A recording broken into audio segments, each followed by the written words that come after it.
Allô? Oui, bonjour, quel est ton prénom? Bonjour, je m'appelle Leia.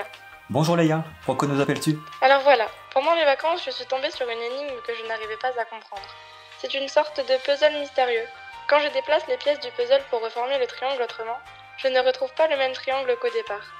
Il y a un carreau de différence entre les deux. C'est incompréhensible car l'air ne devrait normalement pas changer. Tu as raison, Leia, ce n'est pas possible. Il y a forcément une explication à ce mystère. Et vous, avez-vous réussi à percer le secret? Ce puzzle mystérieux est une énigme mathématique bien connue, et on le doit à Lewis Carroll. Ce nom te dit peut-être quelque chose, Leia? C'est pas l'auteur de Alice au Pays des Merveilles? Tout à fait. Tu ne le sais peut-être pas, mais en plus d'être un romancier talentueux, Lewis Carroll était aussi prof de maths. Comme quoi, on peut faire les deux. Cette vieille croyance qui consiste à opposer les sciences et la littérature, c'est vraiment la tristitude. Nous allons prendre en charge ton problème, Leia. Mais pour te répondre, il va falloir travailler un peu. Tu connais les mots magiques? Oui, allez, on fait des maths.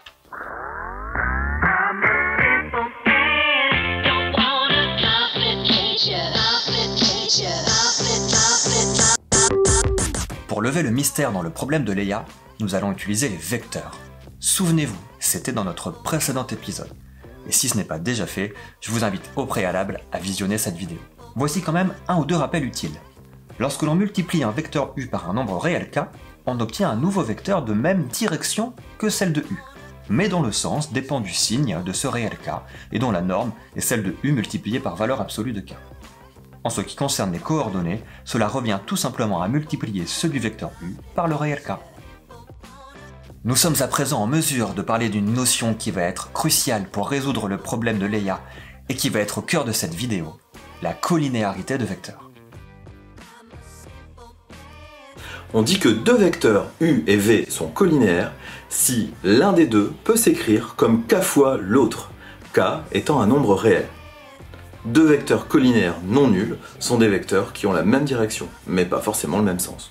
En quelque sorte, la collinéarité est l'équivalent du parallélisme pour les droites. Remarquons que le vecteur nul peut toujours s'écrire 0 fois n'importe quel vecteur. Il est donc collinaire à tout vecteur. Voici une question flash pour voir si vous avez bien saisi la notion de collinéarité. Je vous laisse identifier sur ce schéma tous les vecteurs qui sont collinaires entre eux.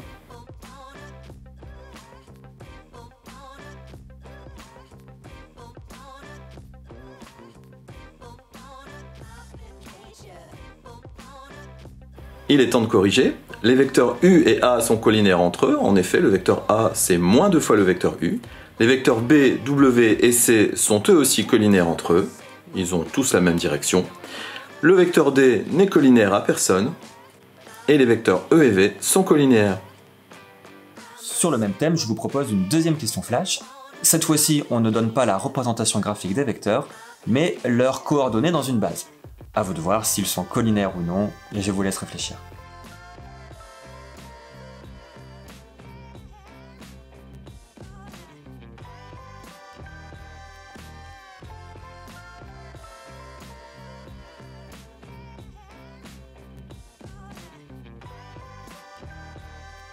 Pour le premier cas de figure, on remarque facilement en observant les coordonnées que le vecteur v est égal à moins 3 fois le vecteur u.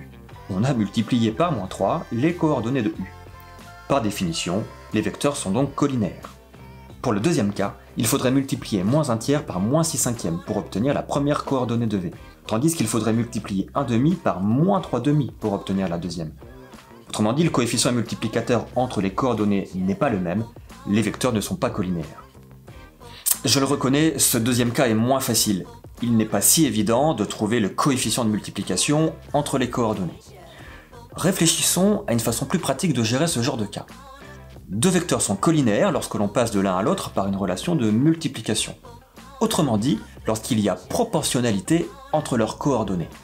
Et qui dit proportionnalité, dit produit en croix. Si l'on revient par exemple sur le premier cas, on peut placer les coordonnées des vecteurs u et v dans les colonnes d'un tableau et tester l'égalité des produits en croix. Ici 2 fois 9 égale 18, ce qui est aussi le cas de moins 3 fois moins 6. Le tableau est donc un tableau de proportionnalité, les vecteurs sont collinaires. Stéphane, et si tu nous expliquais maintenant comment généraliser cette idée? Nous allons nous inspirer de cette idée pour définir une nouvelle notion rigoureuse et importante, le déterminant de deux vecteurs. Prenons deux vecteurs u et v dont les coordonnées sont connues. Notons-les xy et x'y'. On appelle déterminant de ces deux vecteurs le nombre xy' moins x'y. On note le déterminant en mettant les coordonnées des vecteurs à la verticale et en mettant deux barres autour. Ainsi, en langage savant, dire que les produits en croix sont égaux se dit que le déterminant vaut 0. On en déduit donc la propriété 2 qui dit que des vecteurs sont collinéaires si et seulement si leur déterminant vaut 0. La démonstration de cette propriété est un attendu du programme de seconde. Mais nous ne nous attarderons pas ici sur la preuve détaillée, on vous donne plutôt rendez-vous dans une prochaine vidéo spécifiquement dédiée. Voici un exemple pour bien comprendre. Reprenons les vecteurs de tout à l'heure, le vecteur u de coordonnées moins 1 tiers 1 demi et le vecteur v de coordonnées 2 cinquièmes moins 3 quarts. Sont-ils collinéaires? On calcule le déterminant de ces deux vecteurs, on l'écrit donc, comme je vous l'ai montré, entre deux barres, et puis on fait le produit, moins 1 tiers fois moins 3 quarts, c'est le x fois y', et on soustrait x' fois y, c'est-à-dire 1 demi fois 2 cinquièmes. On fait le calcul, on obtient un nombre qui n'est pas égal à 0. Les vecteurs ne sont donc pas collinéaires. Adrien, une question flash peut-être pour nous éclairer un peu? Prenons cette fois les vecteurs suivants, u de coordonnées racine de 8, 2, et v de coordonnées racine de 2, 1. Sont-ils collinéaires? Pensez à utiliser le déterminant.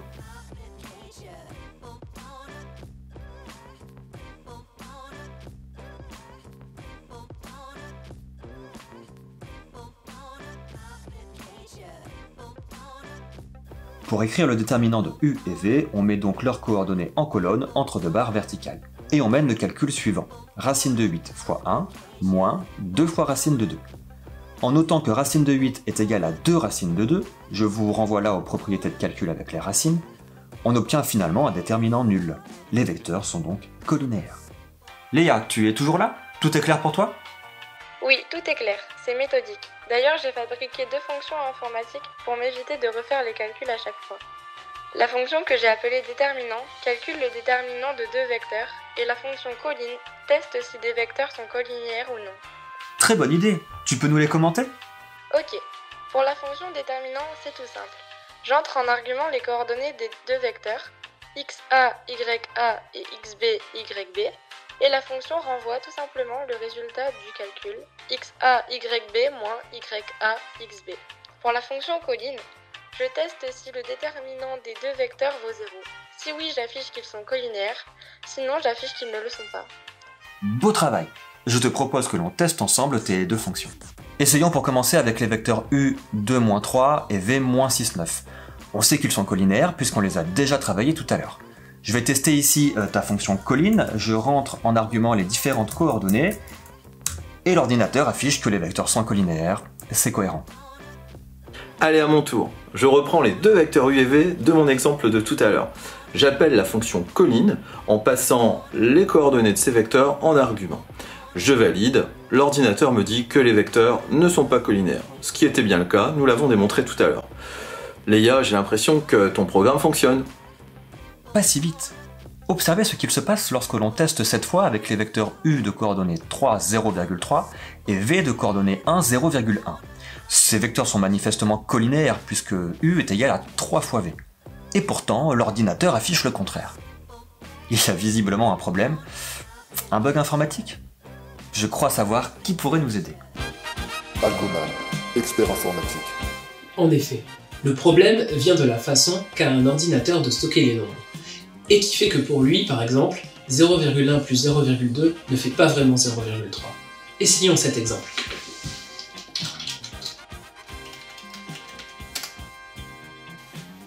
Effectivement, le résultat de cette addition sous Python ne fait pas 0,3. Alors, pourquoi ce résultat? Python stocke les nombres décimaux en utilisant la norme IEE 754 à double précision, qui consiste à stocker ce nombre sur 8 octets, soit 64 bits, avec le premier bit pour représenter le signe, positif ou négatif, et en suivant pour... Oula, c'est très intéressant Algoman, mais je te propose de rentrer dans les détails techniques une prochaine fois, dans une prochaine vidéo. Par contre, on aimerait savoir comment là, corriger la fonction de Léa. Tu peux nous aider? Il y a une astuce pour contourner ce problème. Au lieu de tester si le déterminant est parfaitement égal à 0, on teste en fait s'il est très petit, très proche de 0. Pour cela, on va utiliser la valeur absolue. On calcule la distance du déterminant à 0, c'est-à-dire la valeur absolue du déterminant, Et si ce nombre est très petit, disons par exemple inférieur à 10 exposant moins 10, on considère le déterminant comme nul. Les vecteurs sont alors collinéaires. Allez, on reteste votre dernier exemple. Ils sont collinéaires. Ça fonctionne. Eh bien voilà qui est plus clair. Merci Algoman, et à bientôt. Stéphane, explique-nous maintenant à quoi va nous servir cette notion de vecteur collinéaire. On a déjà vu dans une vidéo précédente la puissance de l'outil vecteur pour résoudre des problèmes de géométrie. Eh bien c'est encore vrai avec la notion de vecteur collinéaire et de déterminant. Nous allons pouvoir résoudre, entre autres, des problèmes d'alignement, de parallélisme. Voyons cela d'un peu plus près. Commençons par une définition primordiale. On appelle vecteur directeur d'une droite tout vecteur non nul qui a même direction que cette droite. Une droite a donc une infinité de vecteurs directeurs qui sont tous collinéaires entre eux. Pour obtenir un vecteur directeur de cette droite, il suffit de placer deux points A et B sur cette droite et de considérer le vecteur AB. La notion de parallélisme de droite est intimement liée à la notion de collinéarité de vecteurs. Et on peut énoncer la propriété suivante qui va être très importante dans tout le reste de ce chapitre. Deux droites sont parallèles si et seulement si elles ont des vecteurs directeurs collinéaires. Nous allons voir les conséquences de cette propriété en termes d'alignement de points ou de parallélisme de droite. Adrien, c'est à toi. En effet Stéphane, si l'on reprend la propriété que tu viens d'énoncer, voici ce que l'on peut déduire en particulier. Si l'on considère des droites AB et CD, eh bien elles sont parallèles si et seulement si les vecteurs AB et CD, qui sont évidemment des vecteurs directeurs des droites, sont collinéaires. En termes d'alignement, on peut énoncer que trois points A, B et C sont alignés si et seulement si les vecteurs AB et AC sont collinéaires. Il s'agit en quelque sorte d'un cas particulier de l'énoncé précédent où les droites parallèles sont en fait confondues. Notez aussi que puisque pour une droite il existe une infinité de vecteurs directeurs, on peut remplacer les vecteurs dans les énoncés précédents par d'autres qui auraient la même direction. Retenez surtout que lorsqu'un énoncé vous proposera de travailler à un problème de parallélisme ou d'alignement, eh bien les vecteurs collinéaires pourront sûrement vous être utiles. Je vous propose une question flash pour voir si vous avez compris. Dans un repère, on considère les points A, B et C de coordonnées respectives 0, 0, 5, 2 et 13, 5. Ces points sont-ils alignés ?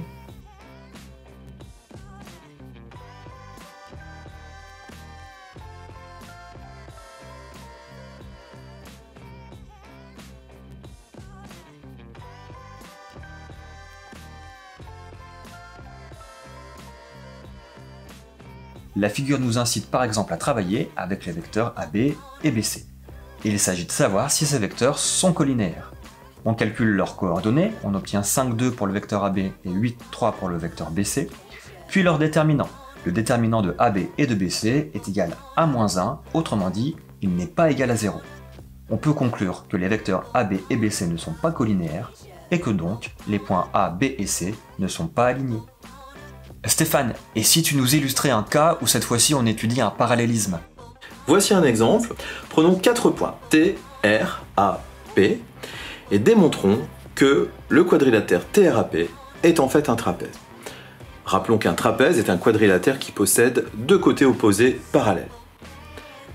La figure nous incite à prouver que les côtés TR et PA sont parallèles. En vecteur, cela donne TR et PA collinéaires. On calcule donc les coordonnées du vecteur TR, les coordonnées du vecteur PA, et on s'aperçoit que le vecteur PA est égal à 2 fois le vecteur TR, ce qui veut dire que TR et PA sont collinaires. On en déduit que les droites TR et PA sont parallèles, et donc que le quadrilatère TRAP est un trapèze. Remarquons ici que nous n'avons pas utilisé le déterminant, car le coefficient de collinéarité entre les deux vecteurs était très facile à trouver. Et la notion de vecteur directeur permet d'aller encore plus loin. On va pouvoir redécouvrir sous un autre angle la façon de définir une droite. Vous savez depuis longtemps que pour définir une droite, il suffit de se donner 2 points. Ici par exemple, il existe une seule et unique droite qui passe par le point A et le point B, la droite AB. Mais pour construire et définir cette même droite, on peut aussi simplement se donner un point, ici le point A, et une direction, autrement dit un vecteur directeur, ici le vecteur U. Un petit exemple, comment construire la droite D passant par le point A de coordonnées -2, -1 et de vecteur directeur U de coordonnées 3, 2.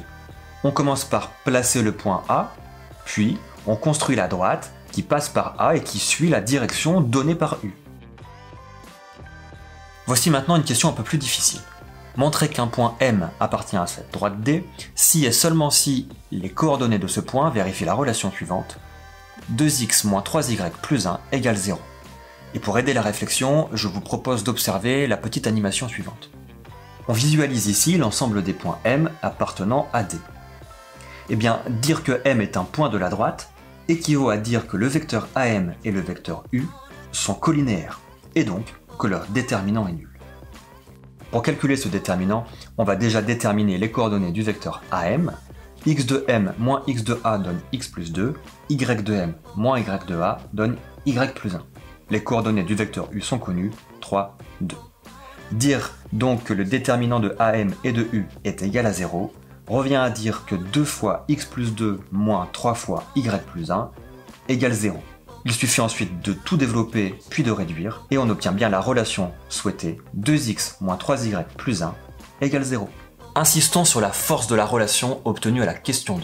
Il s'agit d'une égalité vérifiée par les coordonnées des points M appartenant à la droite D et seulement par ces points. On a donc caractérisé la droite analytiquement, c'est-à-dire avec les coordonnées. Est-il possible d'obtenir ce type de relation pour n'importe quelle droite? Stéphane, tu prends le relais? Si tu veux.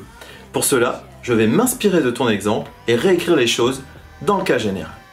Prenons une droite D dirigée par un vecteur U dont j'appelle alpha et bêta les coordonnées, et passant par le point A de coordonnées x indice A, y indice A. Comment peut-on caractériser le fait qu'un point M de coordonnées x, y appartienne à cette droite D? Eh bien, comme tu l'as fait tout à l'heure, je vais écrire les coordonnées du vecteur AM.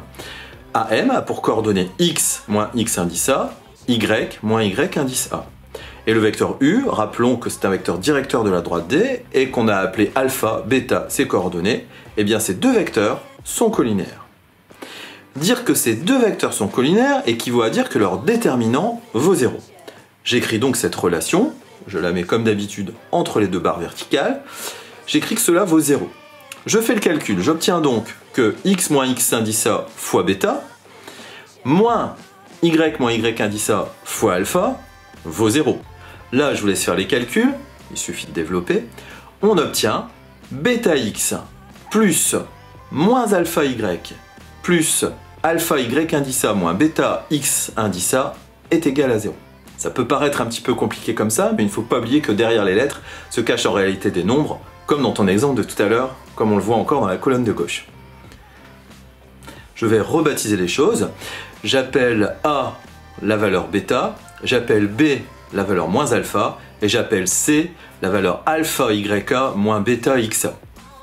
On vient de démontrer que dans un repère du plan, tous les points M appartenant à une droite D ont des coordonnées qui vérifient une relation de cette forme, c'est-à-dire de la forme AX plus BY plus C égale 0, et c'est ce qu'on appelle une équation cartésienne de la droite D. Remarquons au passage que notre vecteur directeur avait pour coordonnées alpha, bêta, et que dans les calculs qui précèdent, on a montré que alpha est égal à moins b et que bêta est égal à a. On peut donc dire que le vecteur u de coordonnées moins b, a est un vecteur directeur de la droite D. Cartésienne, équation cartésienne, le mot cartésien, ne vous fait-il pas penser à un mathématicien bien connu? Vous avez trouvé? Et toi Adrien? Eh bien oui Stéphane. Le mot cartésien fait référence au mathématicien français du XVIIe siècle, René Descartes, qui fut l'un des premiers à mettre en équation des objets géométriques. Il venait ainsi de créer un pont entre les calculs numériques et la géométrie, que l'on qualifie aujourd'hui de géométrie analytique, laquelle fait partie intégrante des programmes de lycée. Illustrons cette nouvelle notion sur un exemple et déterminons une équation cartésienne de la droite AC, où A est le point de coordonnées 0, 0 et C est le point de coordonnées 13, 5. Un point M appartient à la droite AC si et seulement si le vecteur AM et le vecteur AC sont collinaires, puisque le vecteur AC est un vecteur directeur de la droite AC. Les coordonnées de AM sont simples à calculer, on obtient X, Y, les coordonnées de AC également, on obtient 13, 5. Les vecteurs sont collinaires si et seulement si leur déterminant est nul, autrement dit, si et seulement si 5 fois X moins 13 fois Y égale 0. Voici une équation cartésienne de la droite. Super cette méthode. En fait, c'est un peu comme si tu refaisais à chaque fois la démonstration de la propriété 4, mais sur des exemples. Je peux te proposer une autre façon de faire, ni mieux ni moins bien, c'est juste une question de goût, qui consiste en fait à utiliser la propriété 4. Allons-y. D'après la propriété 4, on sait que la droite AC a une équation de la forme AX plus BY plus C égale 0. Le vecteur AC est un vecteur directeur de cette droite, ses coordonnées sont faciles à calculer, elles font 13 et 5. Et d'après la propriété 4, on sait qu'on peut donc choisir petit a égale 5 et petit b égale moins 13. Ainsi, l'équation de la droite AC est donc de la forme 5x moins 13y plus c égale 0. Il nous reste à trouver la valeur de c. Pour cela, on utilise le fait que le point A, ou bien le point C, comme on veut, appartient à la droite AC.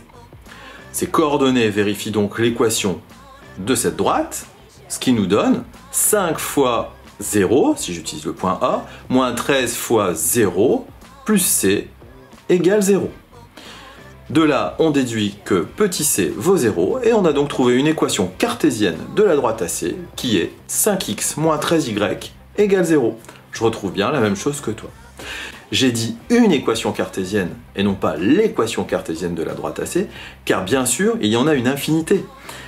Elles sont toutes égales à un coefficient multiplicateur près. Par exemple, si je prends 10x moins 26y égale 0, j'ai tout multiplié par 2, eh bien c'est aussi une équation cartésienne de la droite AC. Au final, si je comprends bien, tout dépend de savoir ce que l'on préfère, retenir la propriété générale ou appliquer les déterminants au cas par cas. Exactement, Léa. Pour répondre à la question 2, on va exploiter l'équation cartésienne que l'on vient d'obtenir. On teste cette égalité avec les coordonnées de B. Ici, on ne trouve pas 0, ce qui signifie que les coordonnées du point B ne vérifient pas l'égalité, et donc que le point B n'appartient pas à la droite AC. Il est maintenant enfin temps d'éclairer le mystère autour du puzzle. Léa, es-tu prête pour la révélation? Oui, allons-y! On connaît le goût de Lewis Carroll pour le paradoxe, pensez à Alice au Pays des Merveilles. Il a délibérément construit ce puzzle dans le but de surprendre l'esprit humain, en jouant sur de faux alignements. En effet, si on y regarde de plus près, on remarque que dans la deuxième configuration, les points A, B, C ne sont pas alignés. Et quel outil mathématique semble adapté pour traiter des problèmes d'alignement? Je sais, les vecteurs collinaires, ou même les équations cartésiennes de droite. Exactement. On peut en fait ici résoudre le mystère des deux façons avec les nouveaux outils découverts dans cette vidéo. Commençons par choisir un repère orthonormé adapté à notre figure. Résolvons d'abord notre mystère avec les vecteurs. Pour démontrer que les points ABC ne sont pas alignés, il nous suffit par exemple de prouver que les vecteurs AB et BC ne sont pas collinaires. Les coordonnées des vecteurs AB et BC sont faciles à obtenir. On calcule alors le déterminant de ces deux vecteurs, on s'aperçoit qu'il est non nul. Ce qui veut dire que les vecteurs ne sont pas collinaires et que donc les points A, B, C ne sont pas alignés. Une autre méthode est d'utiliser les équations de droite. Toujours dans le même repère, cherchons une équation cartésienne de la droite AC. On obtient 5x moins 13y égale 0. Et on vérifie alors facilement que B n'appartient pas à AC. Donc les points ABC ne sont pas alignés. Si je suis allé un peu vite dans ces calculs, c'est parce qu'en fait les points ABC sont les mêmes que ceux que nous avions pris dans les exemples précédents de cette vidéo. Nous avions donc déjà fait tous ces calculs. Un peu comme dans un polar bien ficelé, on se rend compte que l'on avait sous les yeux depuis un bon moment les réponses à nos questions. Pas mal, non? Et ce n'est pas fini. Pour tout dire, il y a encore un twist final. En effet, dans la première configuration, il n'y a pas non plus d'alignement. Cette fois-ci par contre, je vous laisse travailler, à vous de jouer pour le prouver, et n'hésitez pas à nous faire part de vos réponses dans les commentaires. Et oui, dans la deuxième configuration, les points ABC ne sont pas alignés, la figure est un peu bombée.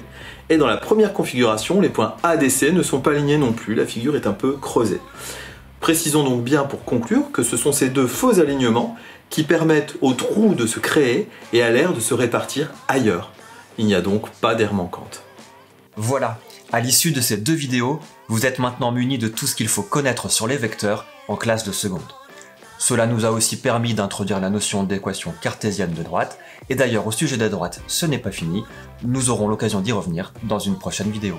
Léa, j'espère que nous avons pu répondre à tes questions, je te remercie pour ton appel et je te dis à bientôt. Et n'oublie pas, quel que soit l'endroit, quel que soit l'instant, on fait des maths.